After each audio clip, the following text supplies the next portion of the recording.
Today I have Chuck Boswell from Kicks Chokes on the line. And we figured today we'd just give a little bit of education on choke tubes and kind of what they do and how they work. So, um, Chuck, thanks for coming on. Where you reside from, bud?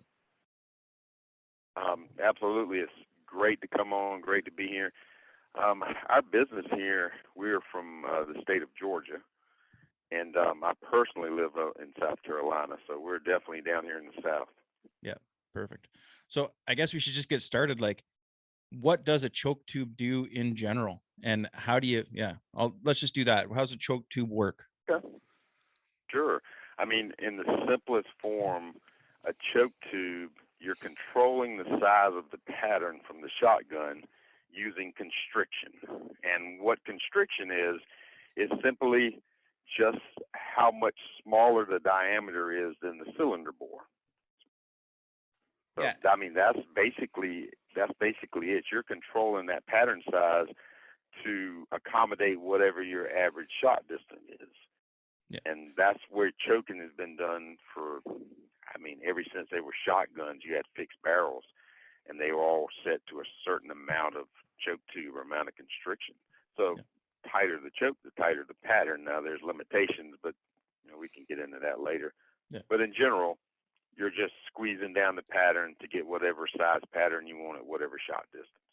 Yeah. And when you talk about the pattern and so for those that don't know, if this is your first time talking about choke tubes, like you have the cylinder, which is generally what your fixed ones were back in the day. And then now it gets tighter and tighter, and it's a threaded in piece that there's Right. notches on the Right. end. Pardon me? Yeah, in the old days when you had fixed barrel guns, I mean it was usually an improved cylinder, a modified, or a full. That was kind of the standard three chokes. And when I was young, 1975, I had a Browning A5 3-inch Belgium-made Magnum shotgun. It had a 28-inch fixed barrel modified on it. So then that's what I shot. It didn't matter if I was duck hunting or dove hunting or deer hunting or whatever. That's what you had. And if you were going to change your shot size or your shot pattern, you had to buy another barrel.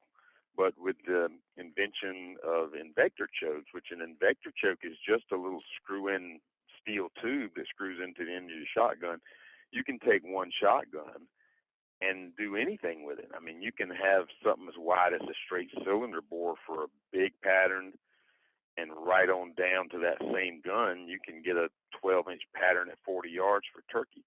So really, I mean, it revolutionized shotgunning to where one gun could do it all and do it all efficiently. Yeah. And when they came out with the different naming conventions, we had the cylinder, we have the modified, or sorry, we have the improved, we have the modified, the improved, modified, and the full. Um, Kind of the naming convention came from the pattern at 40 yards, didn't it? That's right. The old terminology for choke tubes, like improved cylinder, you started at a cylinder, and then today, 10 thousandths or 0.010 decimal is an improved cylinder, 10 thousandths tighter than cylinder bore. So an improved cylinder is an improvement over the cylinder. A modified is that much more choke, 10 thousandths more choke than the improved cylinder. The improved modified is a little improvement over a mod, which is a tighter choke, and then a full is even tighter than that. Now, I mean, with turkey chokes, now you go all the way up into double and triple X fulls. I mean, you're constricting the like turkey loads down so tight, you're pushing them to the absolute extreme to get the tightest pattern you can get at yardage, depending on your pellet size and your ammunition, your shell size. But in waterfowl, it's a little different. In waterfowl, we're just looking at getting whatever your average shot distance. We're looking for a 30-inch pattern. So we can manipulate or put a different choke in that'll give you a 30-inch pattern at 20 yards. Or if you're out on upland water, I can get you an extra full high flyer in there. With now that's steel labeled, but still an improved modified lead constricted choke. I can get you a 30-inch pattern at 50 yards.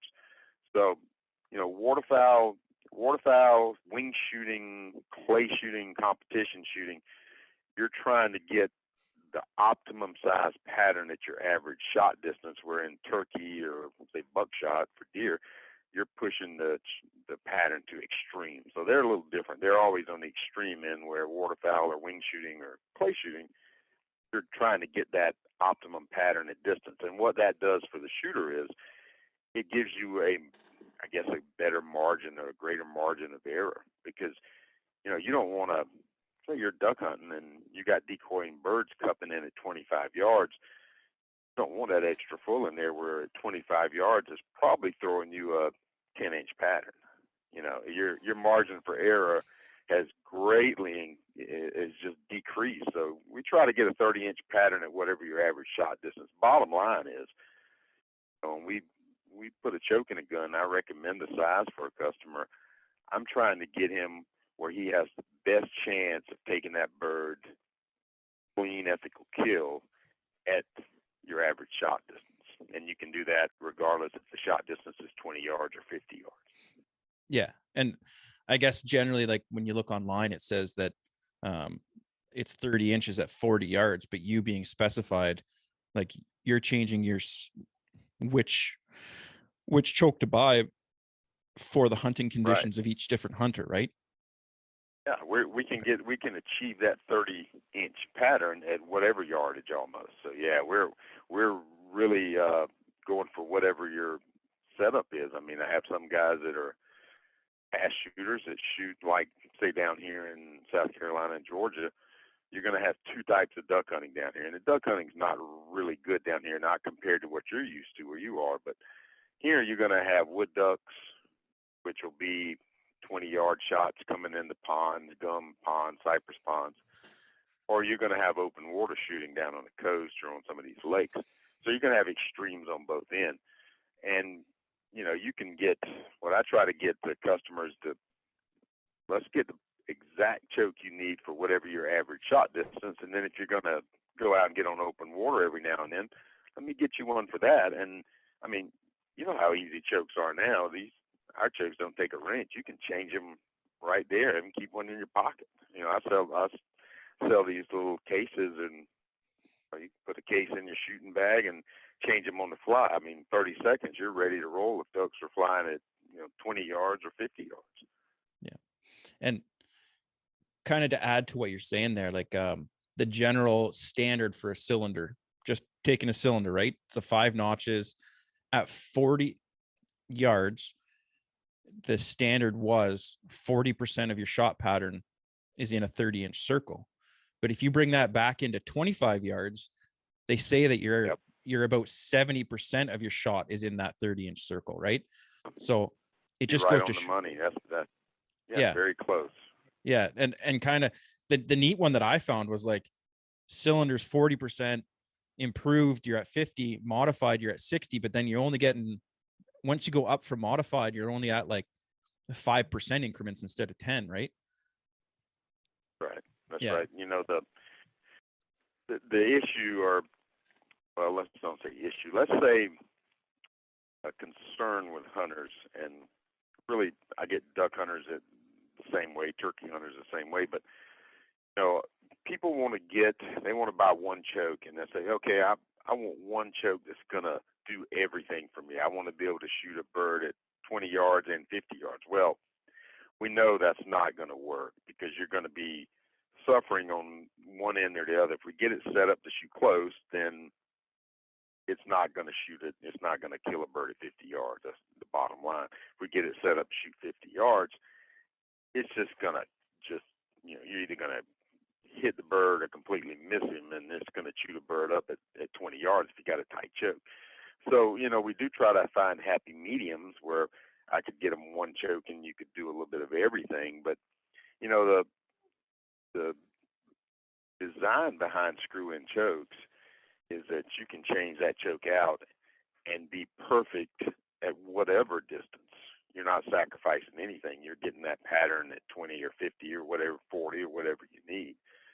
But yeah, there's really not one choke that can do it all. And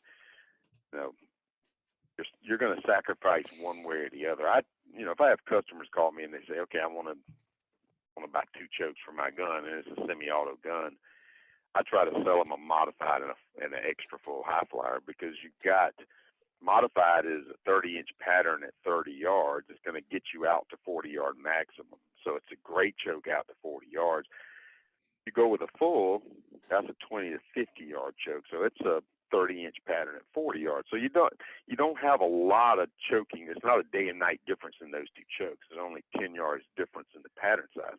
But if you jump up to an extra full, that's pushing 30-inch pattern at 48 to 50 yards. So if you take a modified out of there and put an extra full high flyer in there, you're going to see a world of difference, and you're not going to have much overlap. So when you're going to see a big difference in pattern performance and knocking down birds that are flying at 45 yards for sure. Yeah. So if I'm shooting, and generally I'm shooting my modified choke in my gun, and it's like I just got a brand new gun and I really like how my mod's going, but I want to improve that. Do I call you, and is your modified the same as a stock modified for restriction? Well, that depends. Any Kicks waterfowl product, if it's a high flyer, which are the ported chokes, or if it's a vortex, which are non-ported, any of the waterfowl chokes here at Kicks are listed with steel shot pattern. So they're already a steel shot labeled choke. So whereas extra full high flyer. Yep, go ahead. No, I was just going to say, whereas like the ones that come with your gun, they're labeled for lead, right? Most of them are labeled for lead. Some of them will say mod lead, improved cylinder steel on them. They may be marked that.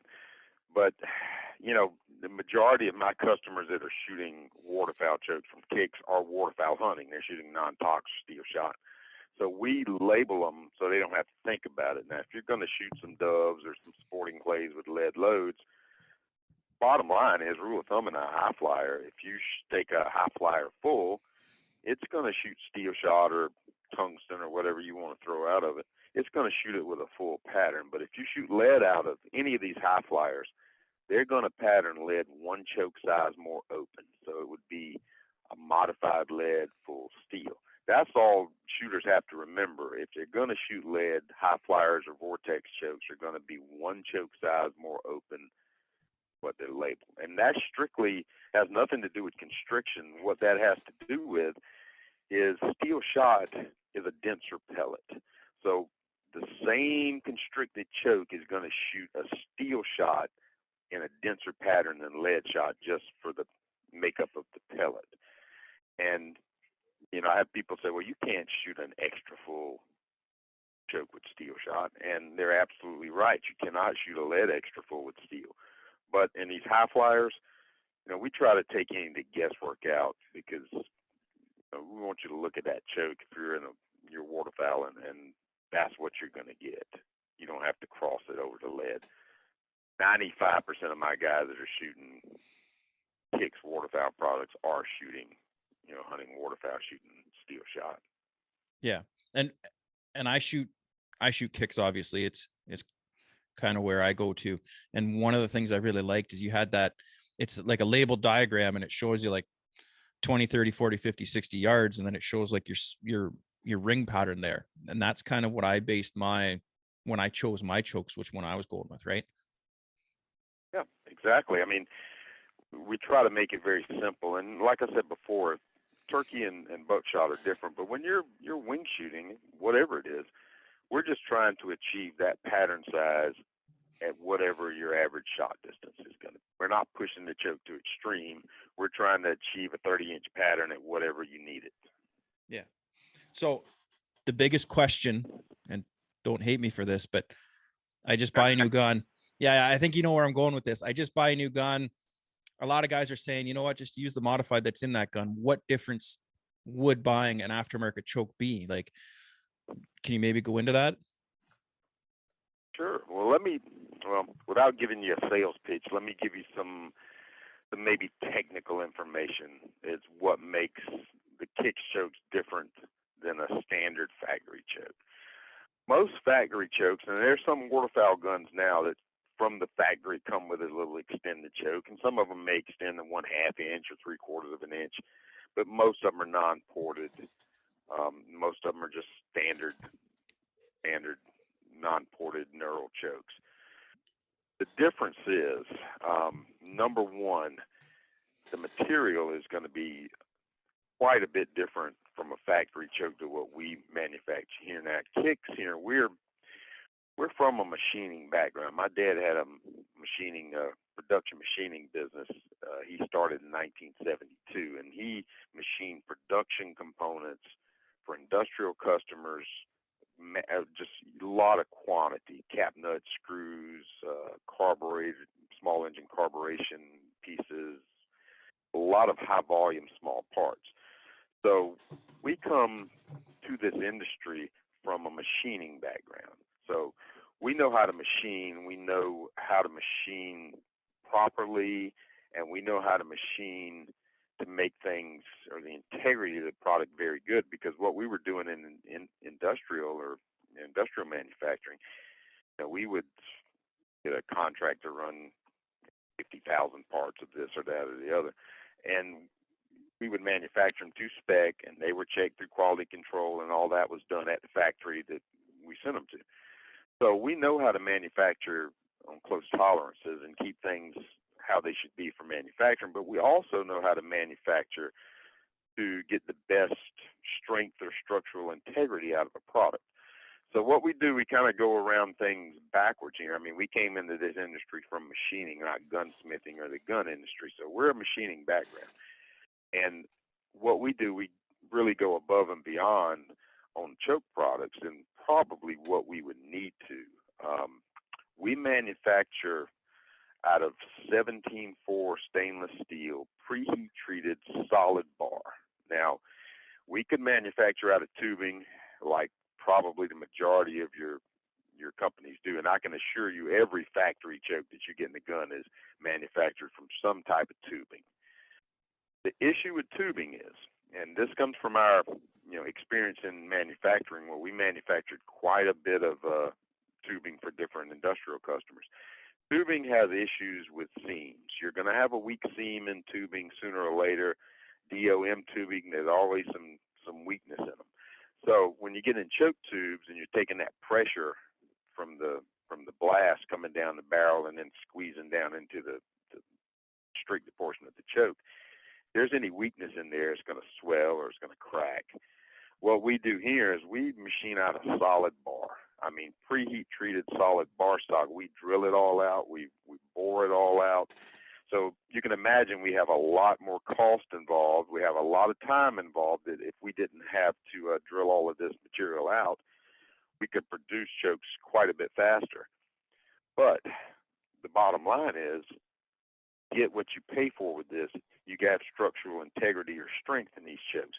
These chokes, if you were here, we could go right out in the plant and I could pull a choke off a machine and screw it in your gun. It's ready to go. There's no aftermarket heat treating.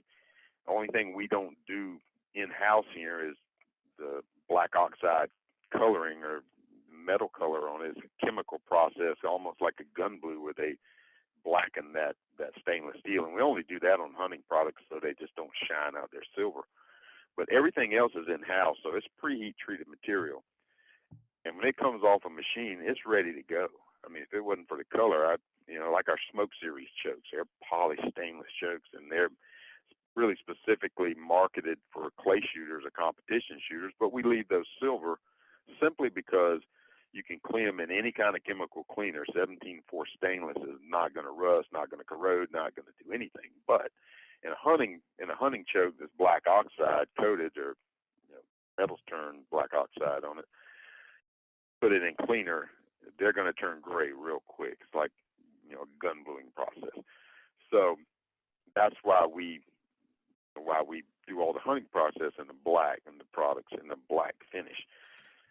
Because you really don't have to clean your chokes a lot when you're shooting in a hunting aspect. Even waterfowl, I mean, when you're shooting sporting clays, you may shoot 200 rounds a weekend or more. So you're going to get 1,000, 2,000, 3,000 rounds in a sporting gun, possibly in a few months. So you do need to clean the chokes a little bit, and the over and under especially. But hunting products, you don't have to clean them that often. So all the hunting products are blackened. So we do go extra on material-wise. Now, as far as far as the design of the choke, when we designed these chokes, we were very specific on what we wanted. And we started with the extended portion. Now, an extended portion of a choke compared to a factory choke, that is, in a kicks choke, that is parallel choke. So let's say you have a high flyer full, which is 20 thousandths of constriction. That full extended portion of a kicks choke, when the choke meets your cylinder bore, it cones down to the constriction, and that's your extended portion, and you have about 1 1/4 inch of constriction, what they call parallel choke. So what that does is that section keeps your shot compressed in there longer. So when it comes out of the gun, it's had a chance to compress together, which gives you a denser or maybe a little tighter pattern, if you want to call it that. So the extended portion makes a difference in a factory choke. If it's a flush choke, you only have about 1/8 of an inch of actual choke of parallel section. It's very little bit. It's almost all conical. And in some of your aftermarket, well, let's say some of your guns now, the waterfowl guns I see, they have the little extended chokes that are about 1/2 inch long, maybe. That's probably, I haven't measured them. I hadn't had one in here to confirm it, but I'm sure that's probably parallel choke. So that helps a little bit, but compared to what you get in one of these, that longer parallel section really gives you a denser pattern. Now, we could have manufactured these things also in the testing portion of this. We make these things about 1 3/8 extension out of the gun, and we could have made them 2 inches or 1 1/2 or whatever. But what we did is through research and development out here on the shooting range, we made them as long as they needed to be, where you got that pattern performance, and then when you got any longer, it didn't do any good. It was redundant. So we went as long on the extension as we needed to go to get the pattern performance we wanted. So that's your extended portion. That's one thing that makes a difference over standard factory chokes. The second thing is, and this is probably really the most important thing of the choke design, is the porting system in a kicks choke. And you can look at these things, they're angle ported, and they're ported at a 45-degree angle away from you. So there's several different advantages in a ported choke. And personally, I only shoot ported chokes. I love a ported choke. It doesn't matter if it's Doves, Sporting Clays, whatever. I shoot a ported choke. I just like them. You get several benefits from them.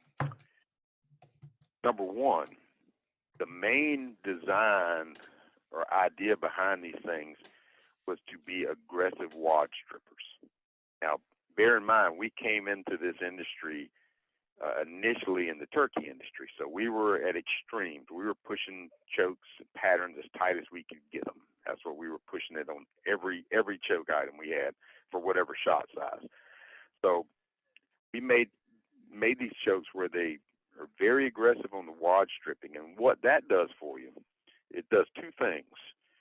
You strip that wad. Number one, it pulls that wad off your shot string and lets the shot get out of the choke without the wad distorting your shot string. Okay. Waterfowl chokes are fairly open chokes, so you don't have a really long shot string. You do have a longer shot string in turkey chokes. The tighter your choke is, the longer your shot string. You can kind of compare it to, say, you get two funnels and one of them's got a bigger diameter, one has a smaller, and you pour the same amount of water or sand through it. It's going to take longer for that sand to get through the tighter choke. That's just physics. So the tighter chokes, you have a little more shot string, but waterfowl or turkey chokes, doesn't matter. You're still using that same design of pulling that wad off your shot string, letting it get out of the choke without the wad distorting it one way or the other.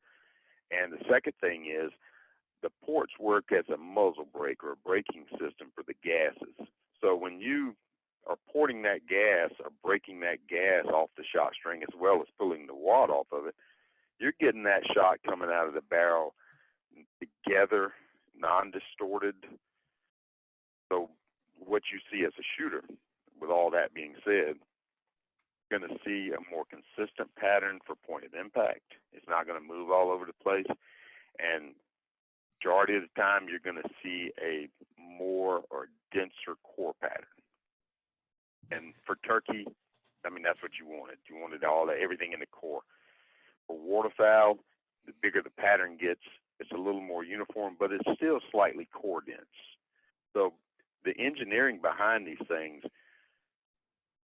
you see companies that have ported chokes, and just because you drill a hole in the side of a choke tube doesn't mean it's doing anything. We design these things at a 45-degree angle, pointed away from the shooter, and we use a special tapered cutter. So you got two different tapers in there, and it is very, very aggressive in wad stripping. When you shoot a target at, say you shoot a target at 40 yards straight out, that wad's going to be on the ground at 20 or 25 yards, and that's what it's designed to do. And I mean, that's the bottom line. It gives you a tighter, denser, more uniform pattern, and makes it very consistent on point of impact.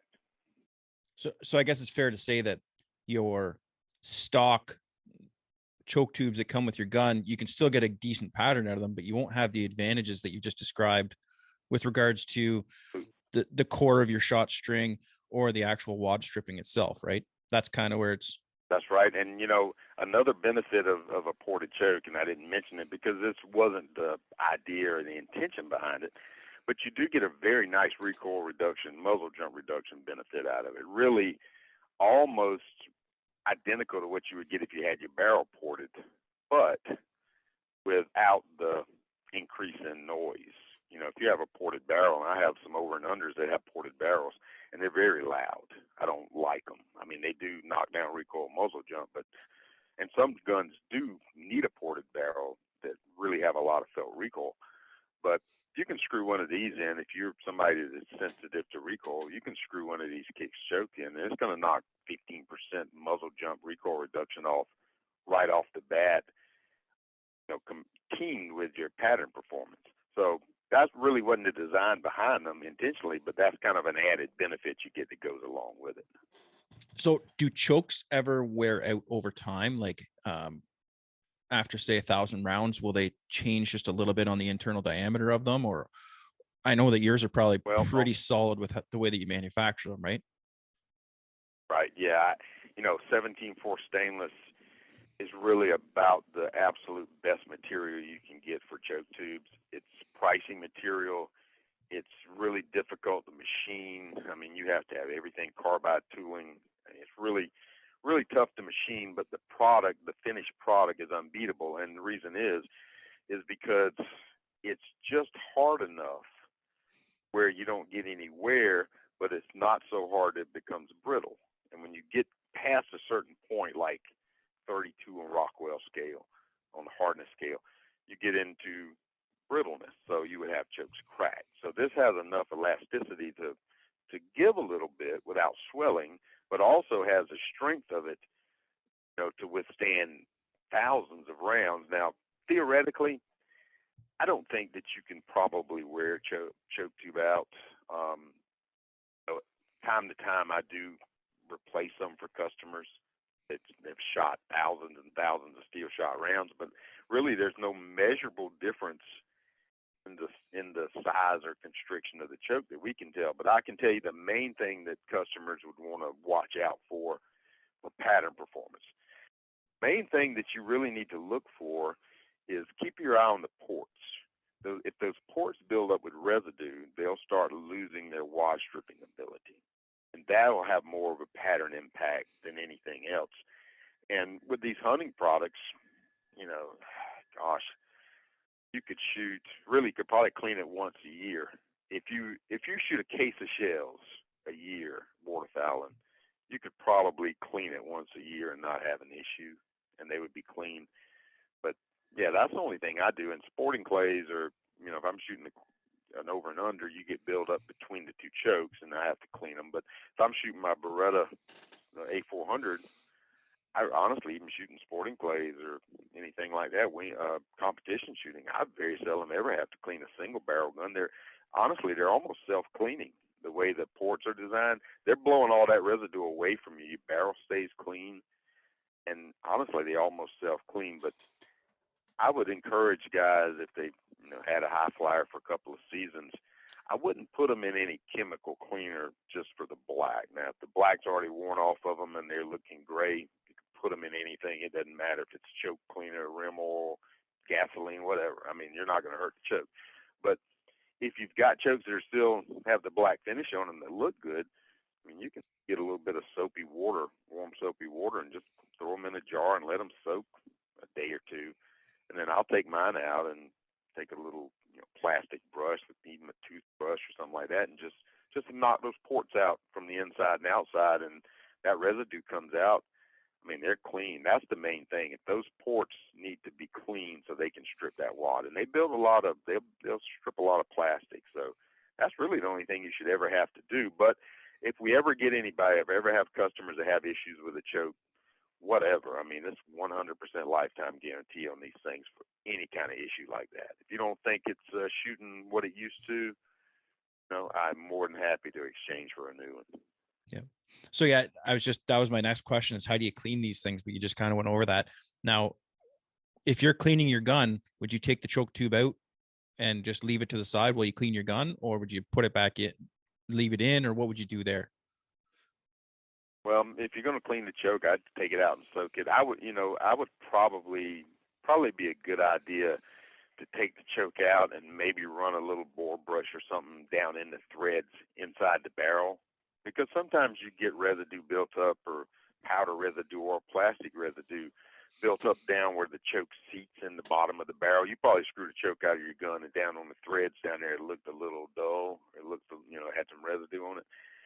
Probably more important just to clean your barrel out a little bit. But if you're going to want to run like a bore brush or a bore snake or something all the way through the length of the barrel, I'd probably put the choke back in it and run it through the choke too, just so you don't harm the threads. Yeah. In the barrel. In the barrel, yep. Speaking of the threads in the barrel, when you put a choke tube in, are you using choke? Like, I know you guys have like a choke lube product, but do you suggest using that? You see some of these guys. I would suggest it. And I'll tell you who really needs it, and I'm in the same group. If you're shooting a gun, let's say a Beretta or a Benelli or Stoger, Franchi, TriStar, anything that has a mobile thread or a Beretta Benelli thread type, the square threads, you really need some choke lube. And the reason you do is they are hard to keep tight. Let's say you got a Remington or a Browning or something like that, and it's got the good old American V thread in it. V threads are really good for staying tight. You can, if I'm shooting sporting clays and I'm shooting a gun, I had a Winchester 101 I used to shoot quite often, and it had the standard old V threads. I could put a little choke lube on those, screw them in the barrel, and then I would have to get something and pop them loose because they stay tight so good. But in a Beretta or some other type gun that has a square thread, and you can look at your choke, if it's a real coarse thread, if you've got a Beretta, any model Beretta, any model Benelli, Franchis, TriStars, anything with that same type choke, a thread type on it, you really want to put some choke lube. That's what they call an Acme thread. And in machining technology, in old school machining, any machines that have like worm gears and big heavy duty gears use an Acme thread, and they are really strong. You can't take an Acme thread, which is a square thread, and strip them. I mean, you can tighten them all you want to. They're not going to strip. But the con of that is they're very easy to work loose. Anybody that shoots Berettas or Benellis know you have to steady, tighten the choke up to keep your eye on the choke too. I'm the same way. So choke lube does two things. Number one is what we basically market it or sell it for, is to keep the choke tight. And you can get choke lube, you can get a little bit of lithium grease, really any kind of grease. You could put a little bit of grease on it, and it's going to help it stay tight. But also it will help it anti-seize as well. And people will shoot, might shoot all season, never take a choke out. I've had people come in here to shoot 2 or 3 years, never take a choke out. Those chokes aren't coming out. Sometimes you have to cut the barrel. So it helps it in both ways. It helps it stay tight, and it helps it anti-seize. So I would highly recommend putting some kind of choke lube on the choke, whatever it is. I mean, we sell a little product, a little choke lube product here. It's a little blue grease. It's a really nice little product. It's clean. It's not messy. Does a great job. You can put it on any of the components of the gun, from ejectors to bolts to whatever. It's a good little grease and it's not messy. But yeah, I would highly recommend whatever you're shooting, put some lube on it. It'll help them stay tight and it'll keep them from seizing. Can you use like Vaseline or anti-seize, like that copper product? Yeah, absolutely. Basically, if it's any little grease type product like that, it's just gonna help. I mean, it's not gonna hurt a thing. Yeah. Okay, I think that we've covered most of the stuff we can talk about, the basics of your choke tubes.